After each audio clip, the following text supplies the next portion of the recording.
Welcome back to வடுகை 360 channel. இவன் உங்கள் எல்பிஎம். இன்னைக்கு சரியா 6:52 மணி அளவில் உலகமே இந்தியாவை ஒரு கோர கண்ணை வைத்து பார்க்கக்கூடிய நிகழ்வானது நடந்தேறி உள்ளது. ஆமாங்க, செங்கோட்டைக்கு மிக அருகாமையில் மெட்ரோ ஸ்டேஷனுக்கு பக்கத்தில் உள்ள சிக்னலில் சராசரியாக மாலை நைட்டு 6:52 மணி அளவில் ஒரு காரானது நிற்குது. அந்த கார் மெதுவாக தள்ளுவாக நின்று கச்சிதமாக அந்த காரானது பிளாஸ்ட் பண்ணியிருக்கிறாங்க. அதனால் பக்கத்தில் உள்ள அனைத்து கார்களும் வெடித்து சிதறக்கூடிய நிலைக்கு தள்ளப்பட்டுள்ளது. அதை அங்கிருந்து பார்த்த டெல்லி வாசி ஒருவர் சொல்கிறாப்புல, 3 முறை அந்த வெடி சத்தத்தின் மூலமாக கீழே விழுந்து எந்திரிக்க முடியாமல் நிலைக்கு தள்ளப்பட்டேன்.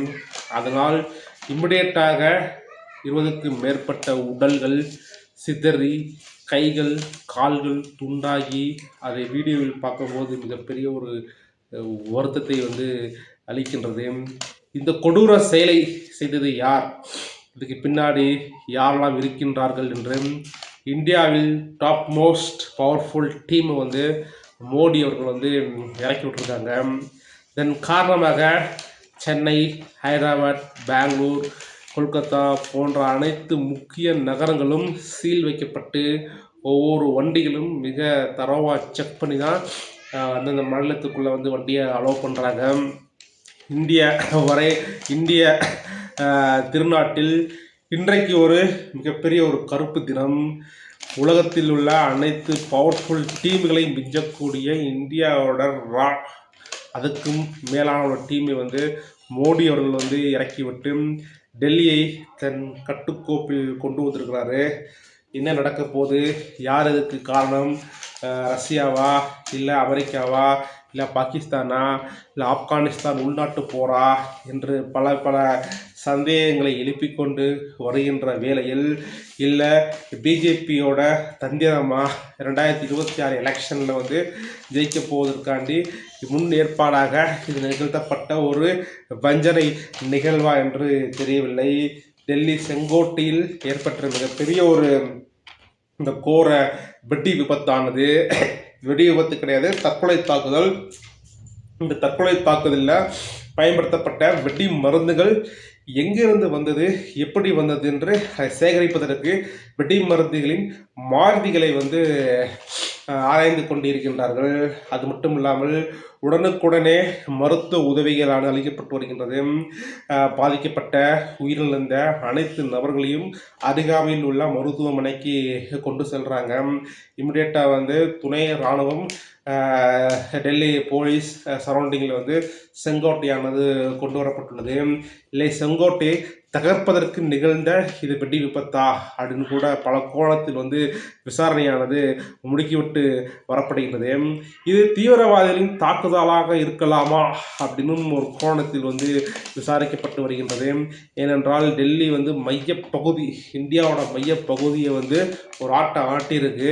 இதனால் அனைத்து தலைநகரில் உள்ள அனைத்து பொதுமக்களும் மிகுந்த எச்சரிக்கையுடன் இருக்குமாறு அந்தந்த மாநில அரசுகளின் சார்பாக கேட்டுக்கொள்ளப்படுகின்றது. 30க்கும் மேற்பட்ட உயிரிழப்புகள் ஏற்பட்டிருக்கக்கூடும் என்று இந்த விபத்தின் மூலம் இன்னும் புள்ளி விவரங்கள் சரியாக வரவில்லை. இறந்தவர்கள் யார் என்று தெரியவில்லை. குழந்தைகள் இருக்கலாம், பெரியவர்கள் இருக்கலாம். இது போன்ற கொடூர செயலை செய்த எவனாக இருந்தாலும் அவனுக்கு உரிய நீதியை மோடி அவர்கள் பெற்று தர வேண்டும் என்பதில் எந்தவித மாற்று கருத்தும் கிடையாது.